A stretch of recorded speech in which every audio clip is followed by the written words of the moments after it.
Cap Times Idea Fest 2020 is made possible by the generous support of our sponsors. Presenting sponsor, the Burrish Group at UBS, a financial services firm with global access and a local focus to pursue what matters most for its clients. Major sponsors are HealthX Ventures, backing entrepreneurs who are creating value with digital health solutions. Exact Sciences, pursuing earlier detections and life-changing answers in the fight against cancer. Quartz, health plans built with you in mind. And Madison Gas and Electric, your community energy company whose goal is net zero carbon electricity by 2050. Co-sponsors are Epic Systems and the Godfrey Kahn Law Firm. Other sponsors are Wisconsin Alumni Research Foundation, Home Savings Bank, Unity Point Health Meritor, Cargo Coffee, and the Forward Theater Company. Media partners are the Wisconsin State Journal and Madison.com, WKOW Channel 27, and Hinckley Productions. Please consider becoming a Cap Times member. Learn more at membership.captimes.com. Hi, I'm Chelsea DeCane-Jarabic, audience strategist for the Cap Times, and I'd like to welcome you to this year's Cap Times Idea Fest. This is our 4th annual event, but for the first time, we're presenting the festival virtually. Our theme this year is 2020 Changes Everything. With the COVID-19 pandemic, its effect on the health, education, and economic well-being of our community, as well as the calls for change from the Black Lives Matter movement, there is a lot to talk about. This year's lineup is our best yet. We believe Idea Fest has grown into a signature event on the Madison calendar. It is also an important showcase for the Cap Times, our locally owned and century-old news publication. If you're not already, we hope you'll consider becoming a Cap Times member. As a member, you'll have access to special Idea Fest programs, plus benefits throughout the year. You'll also be supporting an independent and trustworthy local media source at a critical time. Find the details online at membership.captimes.com. I'd like to thank the Burrish Group at UBS, which is the presenting sponsor of Idea Fest and has been with us since the start, as well as our other numerous sponsors. So please, enjoy this session of Idea Fest. Thank you and welcome. Hello everyone, and thank you for joining us for yet another important Cap Times Idea Fest discussion. My name is Jason Ilstrup, and I'm the president of Downtown Madison, Inc., and it's my pleasure today to host another important discussion, today on the best hope for Madison's post-COVID retail scene. We've got 3 amazing community leaders and friends with us today to talk about this important discussion. First, we have Jessica Cavazos, the president and CEO of the Latino Chamber of Commerce of Dane County and the Wisconsin Latino Chamber of Commerce. Jessica began her career in politics, later becoming a community leader and an advocate for economic equity. Her community awards include being named the Hispanic Woman of the Year by the United Migrant Opportunity Services and Community Leader of the Year by Madison's Hercina Hispana Awards. Welcome, Jessica. How are you? I am well. Thank you so much for having me. You for being here. Next, we have Stacey Scannell, the owner of the soap opera in downtown Madison on State Street. Stacey managed and opened fitness facilities for about 6 years in the Madison area before purchasing the soap opera on State Street in 2015. Along with owning the soap opera, she serves on the Madison Central Business Improvement District Board. Welcome, Stacey. How are you? Hi, good. How are you, Jason? Thank you for joining us. It's good to have another downtown night. No offense to Jessica and Carol, of course. And last but certainly not least, we have a Madison institution, a great friend of mine for years on Monroe Street, Carol Orange Schroeder, the co-owner of Orange Tree Imports on Monroe Street in Madison. She's also the author of several books and articles on independent retailing. Orange and her husband, Dean, have owned the award-winning gift and gourmet shop Orange Tree Imports since 1975, so happy anniversary. In addition, Orange writes extensively about brick and mortar retail.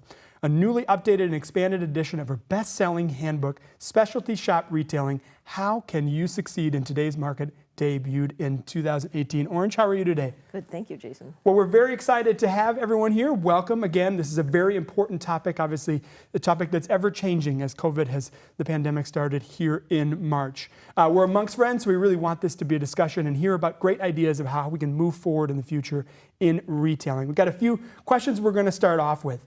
What was the scene like, and we'll start with you, Orange, what was the scene like in retailing before COVID-19.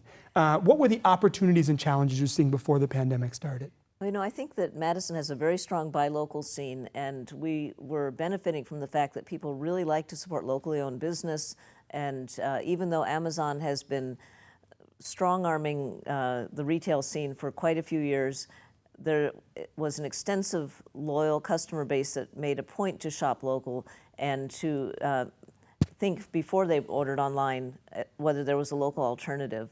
And I would say that although it might not have been the robust retail scene it was before Amazon, we were hopeful that it would continue in its growth curve, or at least steady maintenance of the locally owned shops that we had. But COVID-19 has really been difficult for so many segments of society, including retail. Stacey, what were the challenges and opportunities that you saw at the soap opera, another institutional retail store, famous store on State Street for years? What were the challenges and opportunities before COVID you were seeing in your store?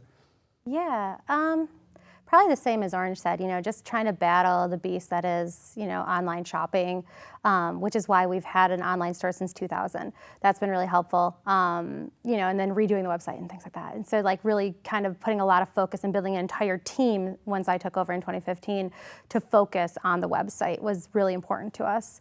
But what was nice is we were starting to see improvements in our store, sale improvements. So that was good, but pre-COVID, of course. And year after year, downtown was growing and having more events, and that was bringing more people to us. And, it was starting to look really good. Since the recession in 2008, we were kind of going down, and then things started going up, and then COVID just stopped everything and derailed the store. So, I think we're all kind of fighting the beast that are these big box stores online, and we just need to come up with inventive ways to fight it, and providing services that people want, especially in the Madison community, like Orange said. Refill services. People love that we allow you to bring in your bottles to refill them, so it's less plastic waste. And thinking of these different things you can do to help gain more customers in a day and age where people want to shop online so much. And Jessica, as someone that represents dozens of retailers and restaurants included in all over Dane County, what was the outlook? How are your members feeling about their businesses pre-COVID-19? I think they were optimistic. I think Madison was going through a renaissance where people were coming to Madison. There was tourism. A lot of our partners were promoting, retail shops and local eateries, and so. I think they were preparing for summer and to have their biggest sales yet. And so all of a sudden this pandemic hits, and like she said, it stopped everything, and so they were really derailed, and they didn't know how to even, one, how to reopen, two, what are the new norms, what is acceptable. There were all these questions, and I think we were all, even as a chamber, we were all just kind of stuck on what we're going to do next and how we're going to help our businesses. I think now we're starting to figure it out, but it did take about 6 months for us to figure it out, to recalibrate. And these businesses really had, our businesses, sometimes they have other challenges, so they were navigating the challenges and trying to figure out how to use technology. So what COVID did is it actually spearheaded a new initiative for all these businesses to understand technology and change their direction. So, I think right now we're getting there. We're trying to figure it out. But I think when it all began, I think we were all shell-shocked. I think we were just what's going to happen? How are we going to open? How are we going to do business now? So, I'm a little more optimistic than I was in March. And so that has a lot to do with, again, the partners we have in the city. Well, I'm glad you're ending that question on a positive note, because we're trying to figure out what that future looks like. And I think there is a strong future for retail in this city. And I think it's a very important part of the fabric. The local small businesses on Monroe Street, on State Street, all throughout the community are so important. And so we really want to figure out, what's going on and how we can move forward. Question, I'll start with Stacey. How much has COVID-19 affected your business? I mean, you are someone that is in your shop almost daily. I get my great Himalayan sea salt aftershaves shave this morning with your great products. You're in the store, as is Orange, every day. Yeah. How much did COVID affect your business? Yeah, first of all, you look fantastic. Oh. Wonderful shave. But I mean, every single aspect of my business has been affected by COVID. My staffing, my sales. When we had to close down, we took advantage of it. I said, let's remove everything off the walls, repaint, clean everything. We laid new carpet down. We decided to take advantage of this horrible situation. But yeah, it has really affected every single aspect. I went from a staff of 10 to 2 at one point, and then I kind of have rebuilt. And even with that, I took that as an opportunity to relook at how I staff now. I used to have several, like a handful of part-time people, and I have one now. I decided to rebuild my team to be full-time and, really focus on customer service and make sure this team knows every aspect of my business, because I have a ton of moving parts. I mean, we manufacture, and that was affected even. Like, how are we going to really manufacture these products now, our lotions and soaps and things? I have a whole area for it, but now we have to be 10 times cleaner. We were always clean, obviously, we're a soap store, but it was like everybody wears masks no matter what and things like that. So, the way I run my business changed, the way, the physical store changed, just everything was affected by it, positively or negatively in some way. Yeah, Orange, you are someone that is really in your business as well, and you've been the head of the Monroe Street Merchants Association. So how much did COVID-19 affect both Orange Tree Imports plus your neighboring stores on the great commercial drive that is Monroe Street? I think that in our area, the biggest challenge has been for the restaurants, which we have a lot of restaurants, and I know that that's a separate topic that's been covered in the Idea Fest, but we're feeling the pain that our restaurants are experiencing, and also they bring business to Monroe Street, as does Camp Randall, as do many other factors that are missing. As Stacey said, without the events on State Street, we're not getting the number of customers. For Orange Tree Imports, we intentionally had not been a brick and clicks business. We didn't want to deal with orders coming in over the internet. That was just not our focus. We wanted to give great customer service. We wanted to have a shopping experience that was really special. And when we reopened, we were able to start out in the month of May, at least, being just curbside pickup, which takes the pain out of being an internet business, because you don't have to pack and ship everything. So that actually was a positive thing for us. We now have a much more robust website thanks to DesignCraft on Park Street, and we are better represented online than we had been before. But we don't eventually want to be an online business. We don't want to have to ship. I mean, as long as people are willing to come pick things up, it's okay with us. But Jason, I think that one of the key questions now is, we're talking today about the post-COVID world. We have no idea when the post-COVID world is going to start. As you know, in 2018, Monroe Street went through 9 months of road work, which we thought was a really big deal at the time. But we knew the start date, we knew the end date. In March, when we all closed down suddenly, we were shell-shocked indeed, but we sort of thought that by May or June things would be okay. And then by April or May, we thought, well, maybe by September things would be okay. And now we really don't know when the post-COVID world is going to start. But we know it's not going to start in time for the holiday season, which for the retailers is a big deal. And I think I speak for us in saying that we're very worried about that, because not only do we do a majority of our business in November and December, but people are yearning for a festive holiday experience. And how do we present that? If you let 5 customers into the store at a time, or even if we go up to 10, which would be a big deal, that's not much fun. I mean, that's come in, shop, and please leave so somebody else can get in. So we hope that customers will be understanding that we're not able to create the kind of experience that we pride ourselves on, the kind of personal service that you want when you go to the soap opera or any specialty shop, because we have to be about efficiently dealing with the number of people we can have at a time, and also keeping our staff safe, which is a huge consideration. We have also had some changes in staffing, because some people don't want to work under these conditions, or can't for health reasons, or because of someone that they live with, and they just can't expose themselves to customers. So we were thrilled when the mask mandate went through, so that we don't have to argue with people about whether or not they need to wear a mask. I would say that even in Madison, which is generally very good about mask compliance, we don't have 100%, and it would be so helpful to all of us if we did. But it's a very challenging way to do business. it's not that much fun, really. But I appreciate the fact that our customers and our staff are making it work, because what else can we do?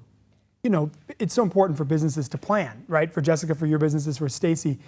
And as Orange correctly points out, right now is one of the hardest times to plan for your business, because we don't know when the pandemic is going to end.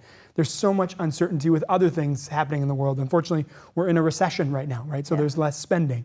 How do you, as your business, and how do the businesses you represent, how do they work through not having a plan, and where do they get help from?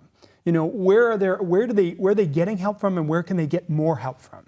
Well, I think that Stacey is like a perfect example of how community can come together, and business owners that kind of got that feel for how to operate, how they can go and they can teach other business owners the same kind of operating tactics, right?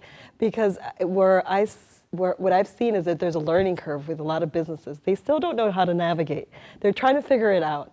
But then there's other businesses that are becoming very tactical, and they become a specialty shop where they weren't once. Orange, I think you and Stacey have that, right? You have that very individualized service. But a lot of shops weren't that way before, and now they're becoming that, because they realize that the customer it needs to be serviced in a different manner, and that they need to pull them in. And how do we pull them in? So, something that I've noticed is a lot of our small businesses do need that marketing assistance, do need to know who to reach and how to target a specific audience. And that has been like one of the biggest challenges. So, what we've seen is that there's been a shift in how they do their services. So now, like those restaurants or those shops that are looking for delivery people to deliver their products straight to the client, and where that wasn't like something that they were used to or they were accustomed to, or at small stores that normally would sell specialty products, and they never thought of doing it online. So now online's a big thing for them, and they're trying to figure out, how do I navigate the online world, and how do I put a shopping cart on my website, things like that. And so, they do come to the chamber to ask those questions, and I do refer them onto like a mentor just like yourself that would say, hey, this is what I did, and let's take some time to figure out what you can do to make your business, more appealing, or how can we restructure, because everything moving forward is going to be about restructuring and recalibrating and rethinking, and maybe the norm is not the new, now it's, the norm is not the new norm, it's going to be something innovative. And I just think that we're going to need to build community around supporting these small businesses. So, people who have been like long-term shoppers of Orange will come back, and you have to just motivate them to say, hey, we need you, we're here for you, and that dialogue is going to be really important with our to connect the client with the stores and the retail market. And I think, Jessica, to that point, the challenge is going to be getting new customers. Right. Because people who know the soap opera and have a favorite product they're getting from the soap opera, they're figuring out a way to get it. But if they've never been in the soap opera, if they've never visited some of the businesses you're mentioning, it's a really big challenge to market differently. And even on social media, we tend to be speaking to a known audience, to people that already know our stores. So getting new customers, which you have to do because a certain percentage of people move away or change their lifestyle or whatever, that is a special marketing niche that everyone needs help with right now. Right, but what's wonderful is now I know you're here, right? So then there's a whole new market of people who want to know who you are. And I think that's the most important thing is, going into markets that you've never been and trying to convince them, hey, here we are, and this is what we sell, and this is our story, that we're a long-standing business, from the 70s, all the way to now. You have longevity. I'm trying to think of a word, but in the community, you're respected. Not old. I would say scion of the community. A scion. A staple of the community. Staple. That was the word I was looking for. So a staple is a great word, but I think there's an opportunity for you to actually expose yourself to other markets. How do you think you do that? I think that's an important question. Business development, right? Right now it's difficult as someone that represents a business organization. It's tough for us to find new clients because we can't go door to door. The marketing ways have changed. In some respects, as Jessica though says, everything is now new, and so you may have to reinvent that wheel. So what are you guys doing to obtain new customers, particularly Stacey and Orange who run stores? Well, one of the things that the Monroe Street Merchants Association is doing is just printing out a flyer saying what businesses are open, what hours, so that if you visit one business, you might visit the other. Dane Buy Local has done a couple of programs where they encourage people to visit as many independent businesses as possible and submit their receipts and be entered in a prize drawing. But it's not the same kind of marketing where you might be walking down the street and want to visit another business just for fun, because browsing is discouraged. You know, that takes up a spot from somebody that's coming in that knows what they want to buy. So I think that for those of us that do now have robust websites, we can at least encourage people that haven't been to our website to see the breadth of what we have by looking at the website, and that's something they might not have already looked at. So that's one opportunity, I would say. But there are fewer opportunities than challenges at this point. I think that if we're all honest, no one has the ultimate solution to that problem. Yeah, I would totally agree with Orange on that. I mean, it's difficult right now. Just working with community, you know, Dane Buy Local and different organizations like that to do some type of wide range, you know, of, you know, things, especially for the holidays. We're doing some holiday planning with the Business Improvement District I'm on too. And just trying to figure out, okay, how do we reach more people? You know, like we should have these specials and make sure that they're going out on like wider, like, you know, on TV stations, things like that, like wider platforms. And then like for me and my website, a big thing that I do is organic SEO, where I'm using special keywords and things like that to get organic new people by just using search engines. So like when I search something on Google, I have this one random word in the description that you just happen to search on Google and you found my website. So I have a whole web team really working towards that right now. I've actually taken a lot of my staff that were mainly floor staff and I said, you're now helping on the website too, because the sales on the floor are not worth you being out here. So you're gonna help me with this and I'll train them on, and they're all really excited to learn it because, you know, it's up and coming. So you just have to, you know, like we talked about too with Jessica and stuff, is navigate, okay, here's the world that we're living in. What do people want? And really think of, you know, going outside the box and trying new things. You know, I'm okay failing. If I try something and nobody likes it, that's fine. Like we'll try something else. But I try to plan ahead too, you know, and have a game plan for anything I do. So it's almost fail-proof, but if I fail because it's not what the people want, that's okay too. So now, Stacey, I want a follow-up question on that. You've done a lot with getting a robust website and an e-commerce site, right? You're creating what's called an omni-channel. Don't ask me what that means, but I read it before this as my research. But obviously, you have multiple revenue streams and coming in different ways. Yeah. How important has your e-commerce and your website been during this time where you can't plan as much, right? As Orange says, you can't. Yeah. There's not as much business development. There's not as much ability to plan. It helped us survive. I don't know where we'd be without our website. I mean, some days I have no sales in the store, you know, especially during close down. So it's everything for us right now, and it's keeping my staff having a job, and it's, you know, keeping food on my table and things like that. So I think it's extremely important. And the funny thing is, I know nothing about websites. It was built. It was inherited from, you know, the previous owners, and that website was like not great. It had a lot of issues that were unsafe. So as soon as I took over, I hired people to help me build my website. And that was expensive, but it was 100% worth it now, especially because you can't predict pandemics to hit. And, you know, people can't come to my store. So a lot of people order online, which is fantastic. But now I'm actually redoing a website. I'm currently working with my team to build a new website because the other one is just not as user-friendly as I would like it to be. And we get a lot of like people asking for certain things. So we're redoing the entire website. And it's funny because I came in with absolutely zero technical experience. I'm all about sales. I love people. I'm a total extrovert. I just want to hang out with people all day long, which is impossible right now, which is really hard for me. But I'm not like a web person. But due to, you know, running this business for the past 5 years now, I've learned a lot about it, and I'm building a website now because I took the initiative to learn, okay, how does every aspect of this work, because I have to train my staff on it. And if something goes wrong, they're looking at me, you know? So just learning all those aspects and, you know, webinars and talking to experts and things like that have been really helpful.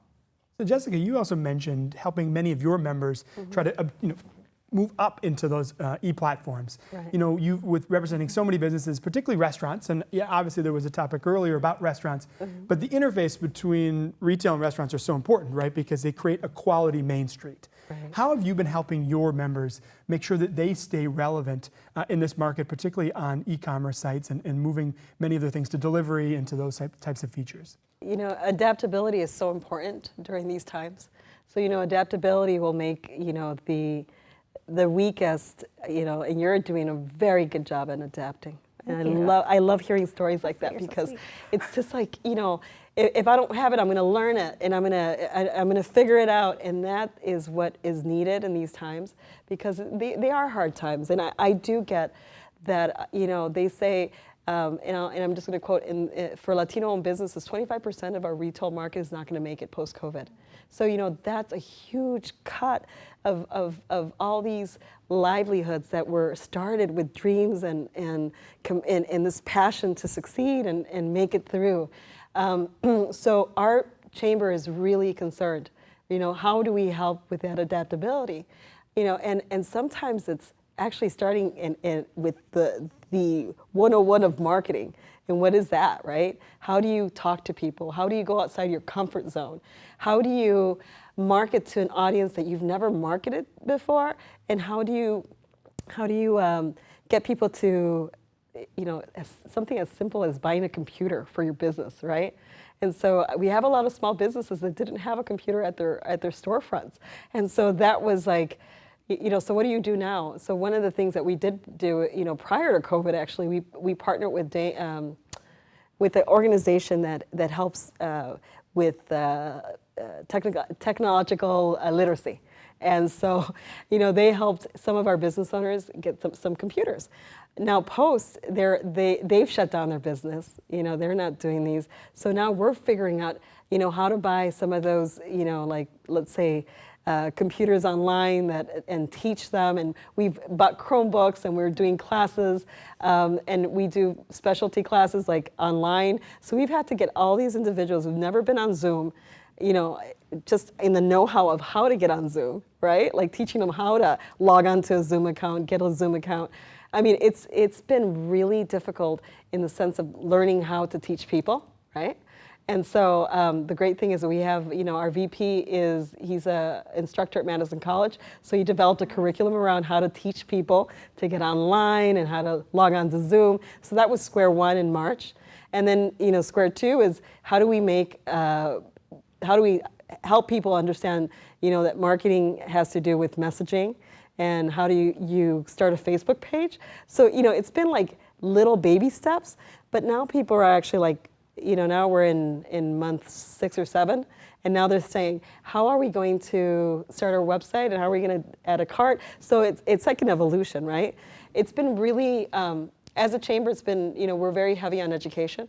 So everything we do is education based, and teaching these populations what they need to do to adapt and how to succeed, sustain, all that, right? But it threw us for a loop, because now we had to not just be focused on financials and other things. You know, now we have to teach them, you know, how to sustain this new business model that you just launched in February. You know, how are you going to make it through COVID when, you know, you've never had any formal business experience in the past? So education is a real big, you know, factor for us. Also, you know, partnering with Madison College and having people, you know, go on their online classes with Madison College so that they can learn some of, you know, like what Stacey's saying that she's learning is how to, you know, the SEO conversation and how to set up a website, or, you know, I prefer people to just get an expert, right? So hire someone who needs the work as well. Barter, you know, and one of the biggest things that I was thinking about you when you were talking about testimonials. You know, how do we get people to give you a testimonial to you know, convince their audiences that they should go to Orange, right? And so that's something that I think, again, community is going to be really key to the success of a lot of our retailers. I think that you brought up an interesting point in the middle about surviving, right?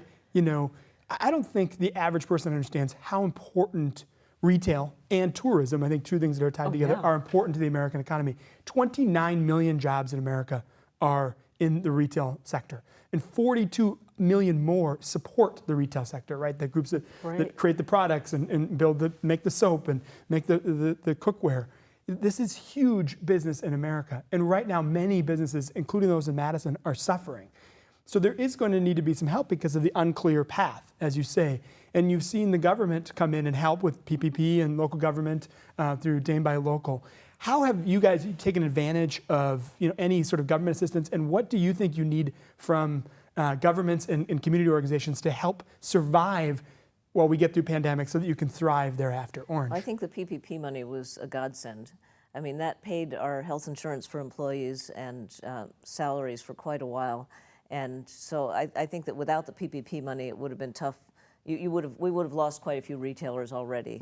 But I think that, to your point, Jason, of how many businesses the country depends on for jobs and for other aspects of our culture, retail, restaurants, and the arts are so important, and that if we don't help all of the above get through the pandemic, we're going to be a much poorer country and community when it eventually lifts. So I think that it's very difficult to compete if you're going to be an online business with Amazon. And the soap opera has a long-term reputation and its own unique products. So they're in a different position than most of your members who are creating a website and selling something that you can indeed get on Amazon. Because no matter how good your SEO is, Amazon's going to come up first. So I don't think that online sales are, in the long run, going to be the solution for most local retailers. It will probably continue to be a supplement to their income. But the key thing, I think, is to say, if we don't want to lose our locally owned businesses and restaurants and our local arts groups, what do we as individuals need to do to support them, and what can the government do to help bring more funds to support the individuals and businesses that we're talking about?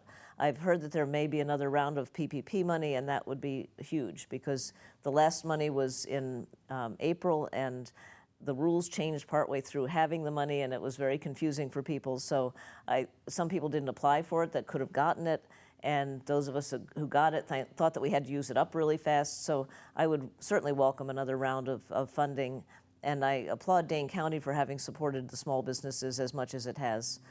We understand that it's a tough time everywhere, so there's not enough money to go around, but the fact that some of the PPP money went to really large corporations really hurt. Yeah, Stacey, as a business that's downtown, how do you think that the local governments, the county and the city, can help? And maybe it's not just monetary. The Schroeder program has been very successful for not necessarily retailers downtown, but it has been very successful for restaurants. And the Schroeder program is opening up public spaces, parking lots, streets, so that people can dine outside. Are there other things that the local governments can do to help your business right now survive? Yeah, I would agree with Orange too, with the bigger governments, with the PPP, that was a huge godsend for us. And I think we definitely need another round, especially with restaurants hurting as much as they are. Like, we need to figure something out and get some help to these people, these businesses, the smaller businesses, of course.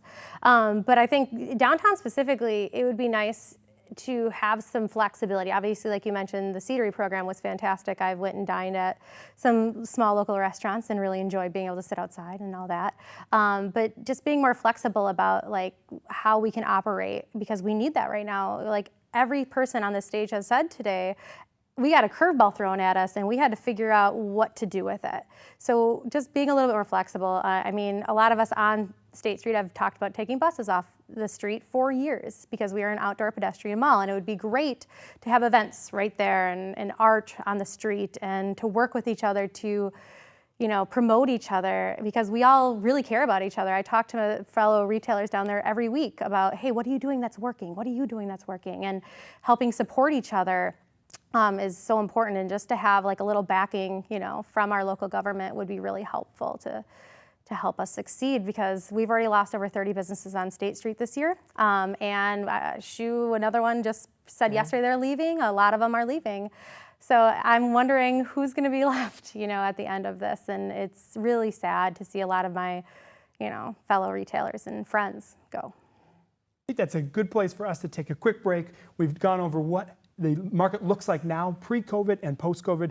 After the break, we're going to take a look at what the future looks like and hopefully see some glimmers of hope. We'll see you in a few minutes.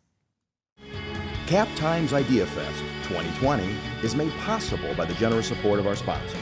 Presenting sponsor, the Burrish Group at UBS, a financial services firm with global access and a local focus to pursue what matters most for its clients.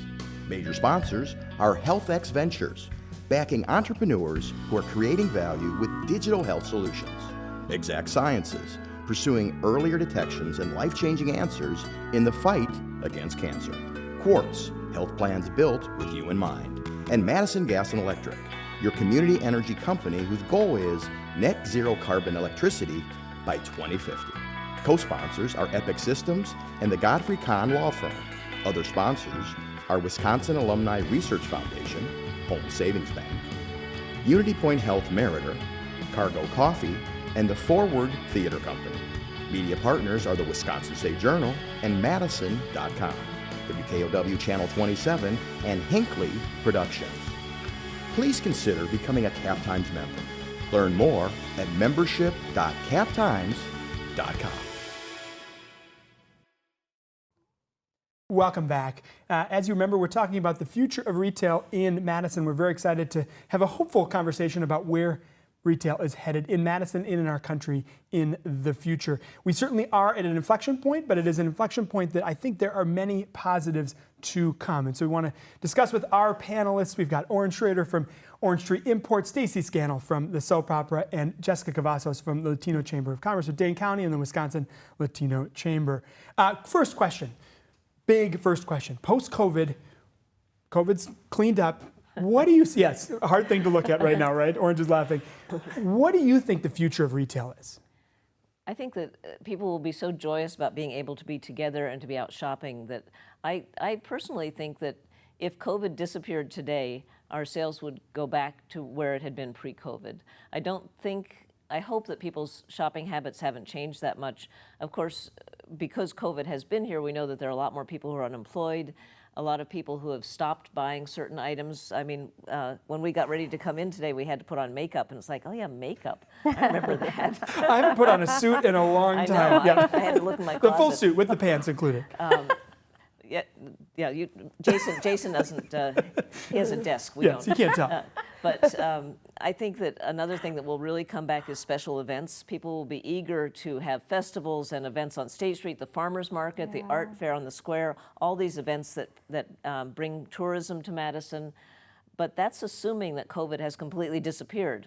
I think we're going to go through a really big gray period where some people have been vaccinated, some people haven't. Some people are willing to social distance, some people feel comfortable not social distancing. So I think there's going to be probably all of 2021 even, maybe longer as you were saying during the break, maybe as far as 2024, before we really feel safe to resume our lives as we had them before. And that's scary because that means the businesses have to hold on for a longer time. So part of that future, I think COVID is going to remain with us in parts for a long time, right? Yeah. And to me, it's not necessarily the government that shut down the economy, it's consumer confidence that shut down the economy, right? They didn't want to go out into stores, they wanted to stay safe. And I think that's very important that we do. We wanted to protect others. But as businesses, particularly Soap Opera has done an amazing job of trying to create confidence in their stores, consumer confidence. What measures are you taking now and that you're going to move into the future, even post-COVID, that make sure that your clients and guests are safe inside of your store? Yeah, definitely until COVID is like completely gone, everyone will be required to wear masks in the shop, including my staff. But I think it's hard to say because we've always been extremely clean because we do manufacturing in the basement. We have a whole area. So we've always been extremely clean, but we are now cleaning after every single transaction. We're cleaning the entire counter, the point of sale system, everything. So I think we'll keep doing that. We have been washing hands after every cash transaction. So if there's even another person waiting in line, we'll say, excuse us, we're gonna have to go wash our hands, we'll be back. We just took cash. We're very diligent on that. We're also but we're watching where people are in the shop, and we notice frequently touched items, and we go and we make sure we're cleaning them after even somebody were to look at something and put it down. And I think, my staff is liking that we're really cautious about all of that. So I think we'll definitely bring that into the future And just like being extra clean, I think is always good. But I'm a germaphobe, so my kids, when they were, well, I still have young kids, but they've always like known I say sanitizer, they do like this, and they wait for me to like spray my sanitizer on them. So I've always kind of been like that. But definitely keeping that moving forward with my staff and extra training on staying clean and things like that, and social distancing and things like that I think are important. Well, as a germaphobe, I think you made the right choice in what kind of store you've opened. I think I did it right. Yeah, I hope that Orange, you're really into cooking and you like using all of your supplies. I hope that's part of it. Yes. I think though that consumer confidence is really important. A question to Jessica and your members: how do we, make sure that people understand it's in the business's best interest to create a safe environment for people, within the confines of what the public health officials are telling us, right? We want to make sure that everyone is safe. But how do we let people know that these businesses are doing everything they can to create confidence and to create a safe environment for them to come back? I think it's the government's responsibility to partner with local entities and make sure that, within every circumference or every area, that there is someone who's teaching businesses and teaching business owners what are the new norms, like we're talking about the norms, right? What is social distancing? I know that we went through a big, we're still in that campaign. We partner with the Latino Health Council, which does health education.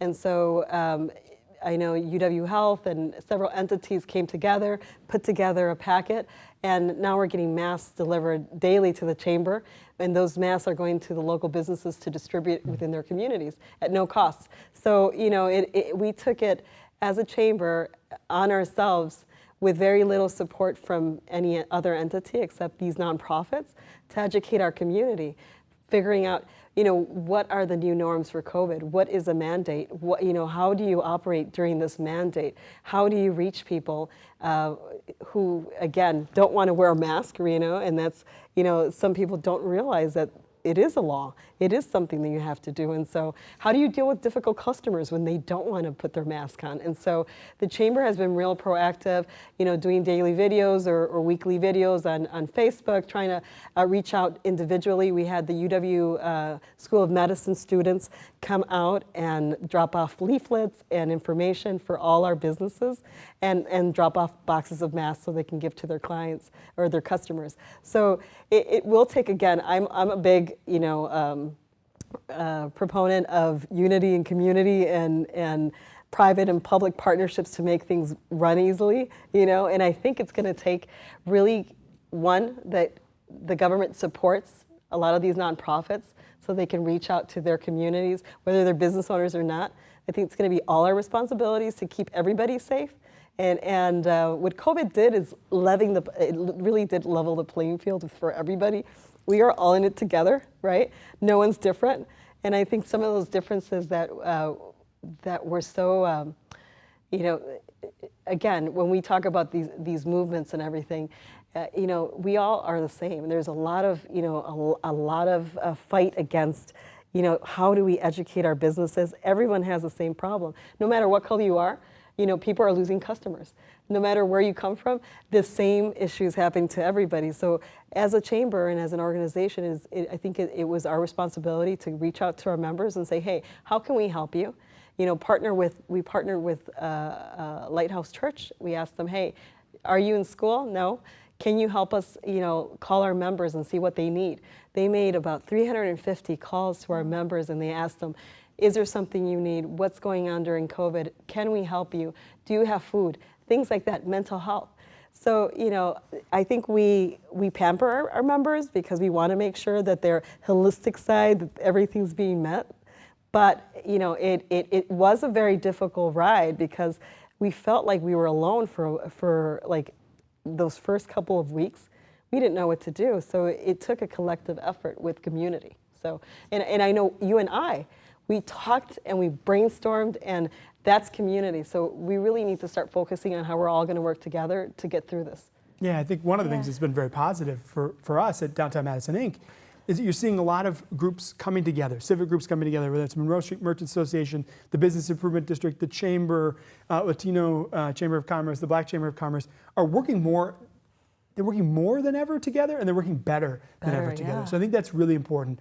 But there's an important question I want to make sure to ask the Latino Chamber of Commerce. Mm-hmm. COVID-19 certainly has had disproportionate impacts on people of color. Yeah. You've seen it in death rates. We've seen it in, because more essential workers happen to be people of color, are people of color, not happen to be, are people of color. But you're also seeing PPP money might not have gone proportionally to different groups of people. Yeah. How has the chamber helped navigate their membership through some of these extra high hurdles and bigger challenges? Again, we really depend on our members. So we depend on people who know and people who want to teach others on how to, what it takes to put in a successful PPP application, or what do you need prior to applying, right? And so what we noticed in a lot of communities, diverse communities, was the fact that they didn't have all their documentation and all their financials in order to submit for PPP. So only, under I think it was like under 10% of diverse communities actually got PPP. And so what is that? That, systemically, communities that are diverse have always been somewhat behind, but now we're disproportionately behind because there was no assistance. So, it is a very resilient community. So right now what I'm seeing is, yes, a lot of our businesses, I say one out of every 10 businesses in the Latino Chamber membership had a very direct impact. And I'll say from the 389 businesses that we have as members, I say about 20, 25 did have closed. And so, we haven't been able to, and some of that is historical, because what COVID did is if you weren't healthy financially prior to COVID and you only had 30 days liquidity, your lifespan would shorten, right? So we're trying to connect people with other professionals that actually understand how to apply for PPP. What was good that did happen during the second round of PPP was the fact that they included Cabbage and the different, PayPal as lenders and not just the banks, because a lot of, minority communities are unbankable or don't have direct relationships with banks. So that helped, so they could go to the different financial lenders and get PPP, right? And with some more flexibility than what we noticed is in that when PPP was first introduced, one, people didn't know what PPP was. Two, the education factor was really important. So we had to educate them on what SBA did, right? So, it came from SBA, so it's okay. It's not like its own thing, right? And then getting professionals like accountants and tax preparation people and people who understood how to apply to directly in Spanish, because we're really a Spanish-speaking chamber, to translate that language and help them. So it's been a ride, but I think for that next round, that hopefully will pass sometime in late October, that we are by then prepared to get a lot more people approved. Orange, you are someone that has written extensively on retailing, right? You are my mentor in retailing, even though I'm not in retailing, but you're my mentor in retailing, so we've got that out there now. What are the trends that you're seeing right now that will make sure that people not only survive but thrive moving into the future? What are the retail trends? Well, it's interesting that not all retail is suffering under COVID. There are segments of retail, it depends on what you sell. If you, for instance, sell home appliances, I waited 2 months for a dishwasher when mine died. Home improvement is thriving. Puzzles, there are certain categories where retailers are doing really well.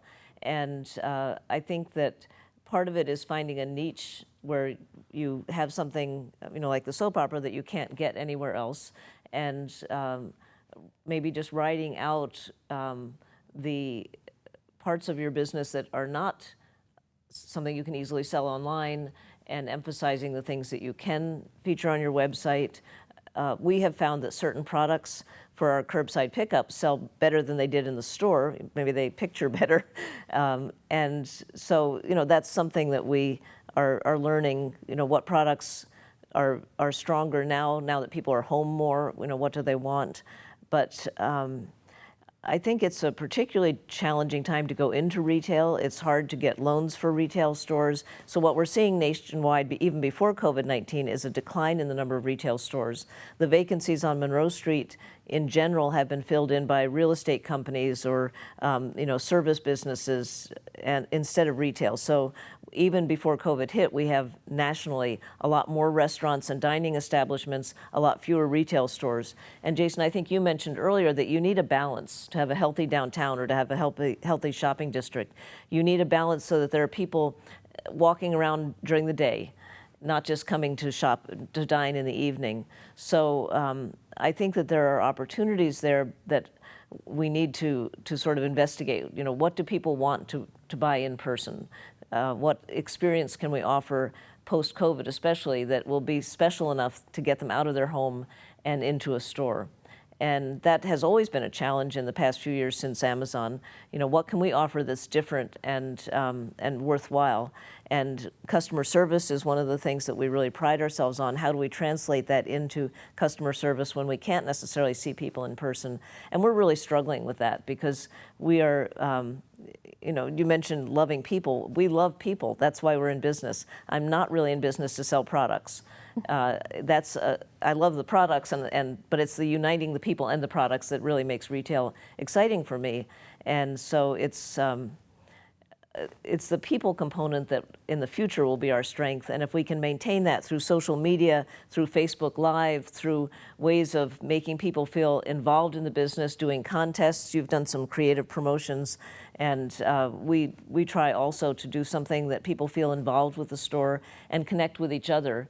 It's also important on the business association level to make people feel connected, to let them do a Zoom call with fellow merchants to find out how they're doing, to share best practices, to make them realize that they're not alone. I think we all feel kind of alone, and frankly, I'm concerned about the long Wisconsin winter, which is going to mean no dining at the streetery locations, and it's going to be much tougher for retailers and restaurants in Wisconsin than it will be elsewhere because we have the climate challenge. Well, I'm from Minnesota, so I'm just going to buy more long underwear, embrace it. I can pull out my Minnesota accent if you like, sure. Stacey, I think following on what Orange said, customer experience is paramount, right, for why you guys are in this business. This is a people-oriented business. But yet, much of shopping is moving online, and you have done a wonderful job of merging those two. So how do you coordinate both of those things? How do you bring both that online experience and that bricks and mortar experience together to create one really awesome soap opera experience? Yeah, it's all about how you interact with the customer, no matter where the customer is, whether they're standing in front of you, they're over the phone, they're chatting online, they placed an order already, they're emailing back and forth.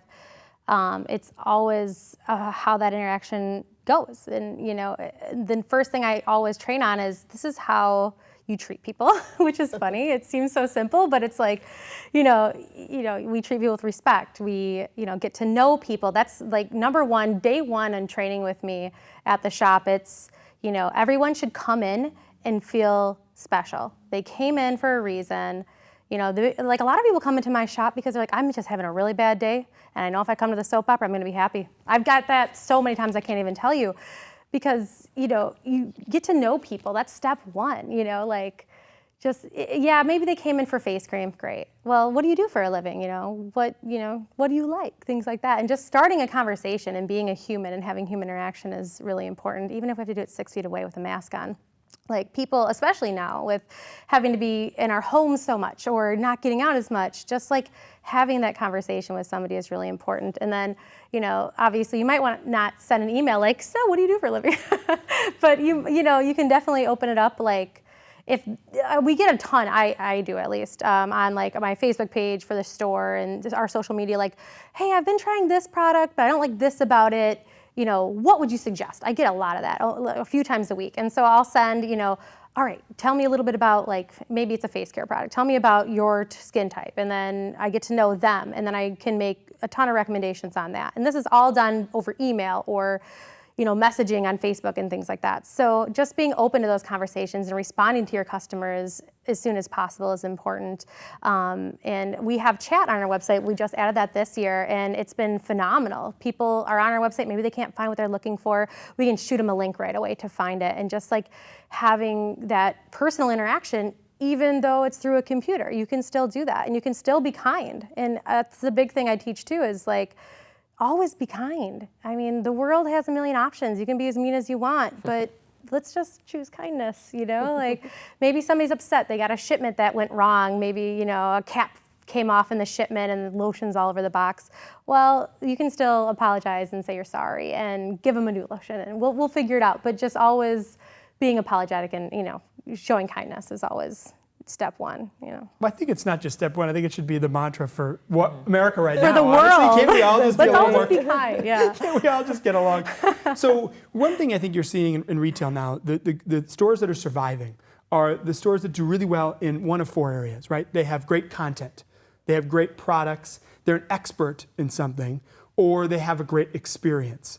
And really, I think experience has been something we've seen, particularly downtown and on Monroe Street. Orange Tree has always been a wonderful experience. It's a sensory experience when you enter the store, right? You have cooking classes upstairs and the smells waft down.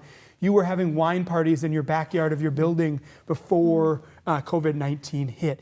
Stores like Imagination on the square, right? I mean, you can taste things and really try things. For the retailers, how important is experience moving forward in the future for retail to be successful? Well, we certainly miss it. I mean, I think that's something that sets us apart from big box stores, which used to, of course, be our big challenge, was how do you compete with Walmart?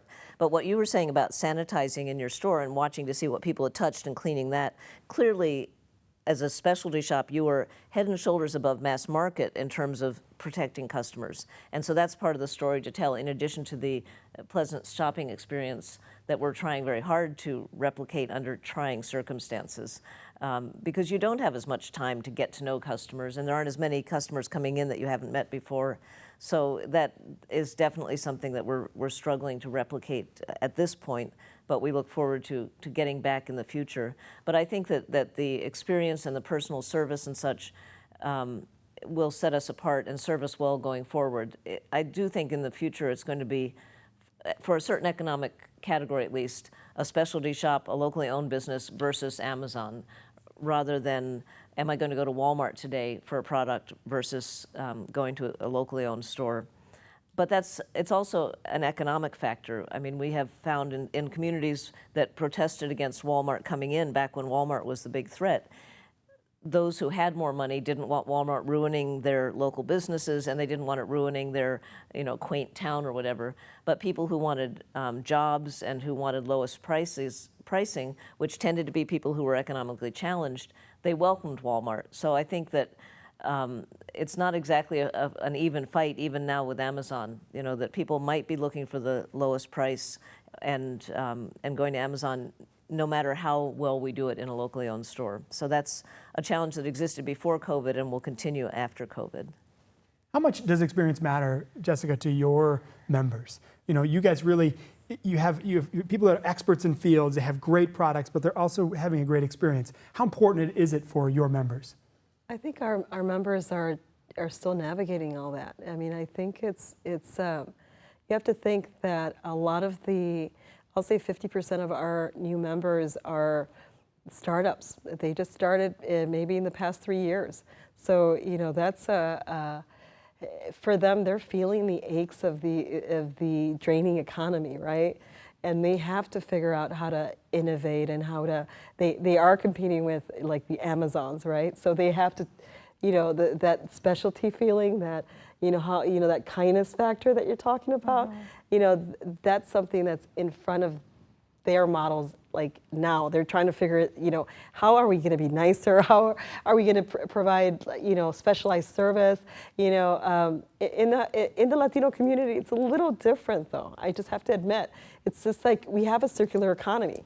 So we buy from each other and we speak to each other. And it's kind of like that's how this, this underground economy has survived for years and decades. So there is a resiliency there just because, who are you going to buy tortillas from?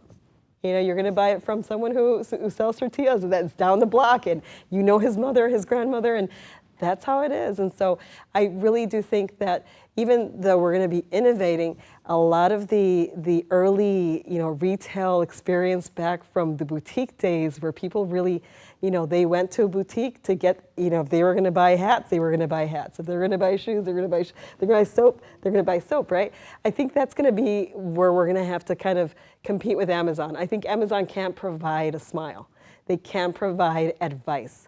They can't provide what your wife likes for Valentine's Day, right? And so, that's a good right? question. And so, you know, I think the SoapX can. I think you're going to be saying, hey, you know, she came in here for X, Y, Z, and this is what I would put together. Let's put together packages. And something that we've been talking about is how do we develop a staycation factor, right? The staycation of bringing people together in our community to say, okay, we're going to have this soap experience. Maybe there are only going to be 5 people, and they're going to stay, you know, we're going to stay at the local hotel, you know, on State Street, and we're going to do this activity so that there is money being circulated. And so there's community. Again, I'm big on community, and I'm always going to talk about it, but I really do think right now what makes our community a little different is that we still are buying from each other, we still are talking to each other, and we're still trying to figure out how to help each other because we know that without each other we can't make it. Right? Yeah. So now, oh, I'm sorry, Stacey, yeah. Yeah, I just want to say both these ladies hit it on the head, like amazing ladies. But yeah, I love, you know, what she mentioned about buying from each other and supporting community. I know that I've been really thinking about where I buy everything now, like my food, my clothes, like literally anything. I'm trying to buy it from other local merchants now and really thinking about that. And so, you know, we're all helping each other out. And for example, like with the staycation thing, I just did a scenting party in my courtyard the other day for a bachelorette party, you know, and we all wore masks and we social distanced, but I helped them all create their own scents, and they're like, I feel normal again. Like they couldn't believe it, you know, like everything was super safe, you know, everything was super sanitized and cleaned, but I gave them a space to gather, you know, and have a great time together without, you know, having to go to a bar and be bumping shoulders and stuff like that. And it was fantastic. So there are ways that we can do that now. We just have to do it safely, you know, until this pandemic passes, unfortunately. But yeah, the power of proximity is real. I mean, people want to be with each other. Yeah. So now more than ever, consumers have choice, right, as to where they can shop. But yet the youngest generation, Gen Z, a survey of about a couple thousand Gen Zers, that's 18 to 24-year-olds, 82% of them said that they choose their places to buy based on local and being an ethical business. Right? So authenticity and being local matters. How much does that matter? Is that going to matter into the future? And is that going to be important? Is that going to help small businesses and ethical businesses like the ones that you represent and run? How important is that moving forward? I think it's huge. I mean, if it wasn't for the Buy Local movement, many of our local businesses wouldn't be here. And Dane Buy Local is one of the biggest and oldest organizations in the country, even based on, you know, per capita criteria. So the fact that we have educated people about the fact that where they spend their dollars matters. I mean, I don't mind bringing up the word vote in today's discussion because we all know voting is so important, but a consumer votes with their dollars, and if they vote that they want a small business to survive, that's an important investment in our community. When Stacey says that she chooses where to source her food and her clothing and such by voting with her dollars, spending them at a local business, that makes a real difference. And it doesn't take that many dollars to make a difference. There was just a statistic that was floating around about how if everybody in Madison spent X number of $40 more locally instead of on Amazon, what a huge difference that would make to our economy. So I'm encouraged by the statistic you just mentioned. I have read that the Generation 1 older than that one has perhaps not had that same emphasis on shopping local. I was at a party with younger people once, and someone said, well, of course we shop online and then we go out and drink locally. And that is something that you can't do online. You know, you need to get your hair cut locally. You need to have your you know, cocktail locally. But the more people can shop locally and now even dine locally, because there are of course major chains that are an option as well, that those dollars and those investments really do make a difference in the future of our community. They do, and I think it's now more important than ever to shop local. Restaurants. unfortunately, during the pandemic, 3 out of every $4 spent in America right now in restaurants is spent at chains. And so people can make those decisions to shop local. And I think that is hyper important. If we're going to take anything away from what's happening today, go to the soap opera, go to Imagination, go to Orange Tree Imports, go to Brasserie V, go to all of these locations because it does matter. These are our neighbors, right? These are our neighbors. These are the people we should be working for. So we only have a few seconds left. What makes you each most excited about the future of retail? I love retail, and I am determined to get through this and to see that our customers, our staff get through it safely too, and that we come back stronger than ever afterwards.